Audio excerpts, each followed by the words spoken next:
Anybody that saw my first video of Opposite Earth is What will probably appreciate knowing a little more about this little 5-year-old boy that I discussed in the first video. I wanted to give some background origins to how he actually got to this stage where he was used by the federal government. He began his life with his father, and his father was the ambassador to the United States from Scotland. And during the time when he was growing up, he did not have a mother. She died at his birth, and he would always play around in the embassy when the federal military agencies would come over to the embassy to talk to him. And progressively, they really saw insight into how the boy could figure things out as far as what he was doing, and they felt he has an intellect we can use because he can infiltrate places that we send him on assignments, and nobody would ever think that a child was here to spy on them or to do espionage or whatever. So they can just, it started off where he was just used periodically, and then the Secret Service or the Central Intelligence Agency, whoever, they just brought him on board, and basically he would go out whenever they asked him to go somewhere. And then if he was completed with his assignments, his assignment ended, he went back to the embassy and then continued living with his father. So it's sort of like, somewhat it was like Batman. He led two identities. He lived there with his father, and then if he had to go out with him, or if the government asked him to do something, he would do it. But he didn't have a dual personality, or he didn't use two different names, let's say that. And anyway, his father's name was Bob, and I can't tell you his last name. I think it was possibly Campbell.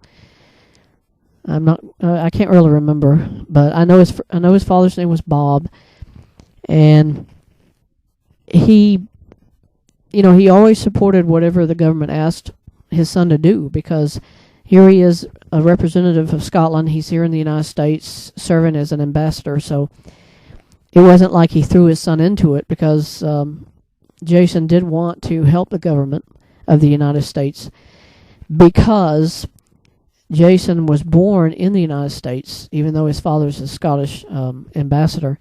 So he had dual citizenship. He was a Scottish citizen and an American citizen too. So in some ways he felt that he had to help his own country by doing these assignments. So I thought I'd share this with you guys so that you would know somewhat of how it all began. These are the very first facts about his life and how he was able to gain such a position within the intelligence community of the U.S. government, and then he started doing these assignments for the government. And I tell you, I come up with all these things because I was laying there hour after hour sometimes trying to fall asleep, and your mind can create all these ideas, and that's where this came from. As the dreams basically phased out and I kept falling asleep faster and faster all the time, I figured, I've been studying about the history of children's clothing, specifically how boys have progressed for the past 100 years or more. And about the time that I was researching all of this stuff, those first movies of Harry Potter came out. And one of these dreams that I had one night was, actually it continued over several months, was, what if I'm there at Hogwarts as an exchange student from Scotland, and I had to wear the same uniform as what the girls wear, because it's very similar to like a Black Tower kilt design, because kilts are pleated. And I started the idea that, here I was having to go to Hogwarts, learn magic like Harry Potter and all the rest of them, and I had to dress up because of the fact that I'm here on behalf of Scotland and the government. And that progressed through a series of these dreams that I had. And then basically, in continuing the research I've done on children's clothing over the years, anybody that's studied about 1800s, 1870, 1890, boys at a very young age wore dresses because the mothers felt that it was more convenient for them if the child had accidents or whatever, they could just change them out quick. And I just figured, well, what if I could find all the same clothes that these children wore? Then you'd have an idea of what it was like if you were that age, having to dress all this up. And I was able to find bloomers. The kilt was easy. They wore lace collars, and I found that. And they also had to wear, I'd say, thigh-length stockings also. So by the time you had all this stuff on, it's like, where is the convenience of the child having this on if they have to wear this kind of outlandish clothing, But still, at least you could try the outfit on and know whether it was worth it or not for them to think it was feasible. Because about 1910, 1915 or so, they abandoned it, I think, because then you start seeing in catalogs and things that boys just wore breechers, and that was all there was.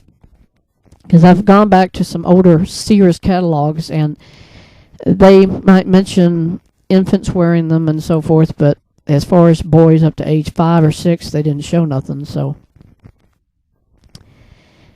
that was really the only two events where I kind of tied in my dream to something that was happening, or my fascination or interest with, how did children of that time frame live with this and then get through it, as far as when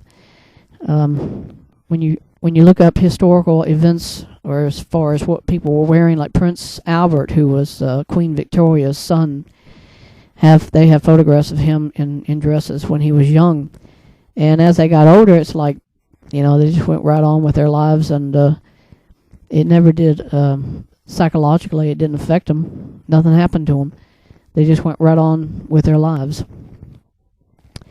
But it's, as far as talking about Harry Potter again, they never brought that subject up. If you notice, there was never any exchange students at Hogwarts, as far as I know. These were all English children who came there and they studied. But you didn't have other cultures intermingling with the students. And then, of course, they really went to other types of garments later on. And to me, it was a disappointment that they abandoned certain things that Chris Columbus had started in the first 2 movies. But I thought of continuing this subject on because I think it has some relevance to, not so much people would say, oh, this is role-playing. No, it's not, because I just really wanted to know for myself what was it like, being in that situation, and that's why I did it. But I mean, that was as much of it.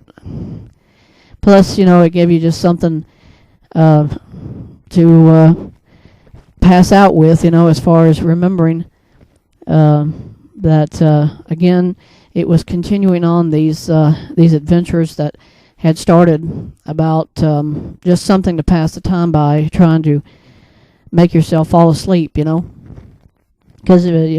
just as a point of reference, people who have a hard time falling asleep, what do they usually do? They try to count. you know. And for me, I thought, well, why not keep my brain active until it finally just goes, you know, and then I fall asleep. And that's why this whole thing started, about these, not so much fantasies, but that, you know, everybody has ideas and dreams and things that in some cases become a reality. Like Steven Spielberg, I'm sure he had dreams all his life of being able to put in film what he imagined, you know, as a child and so forth. And, well, I'm not a movie maker, so I can't say that I would have ever been able to put anything that I saw in my mind into a film situation. So that's why now I've decided to make these audio commentaries. So thank you for the chance to share these additional tidbits or facts of the experiences I had. And again, if you're interested in any of the subjects that I've discussed, there are videos on my channel that deal with the same thing. So maybe do a search and you'll certainly find them. Thanks.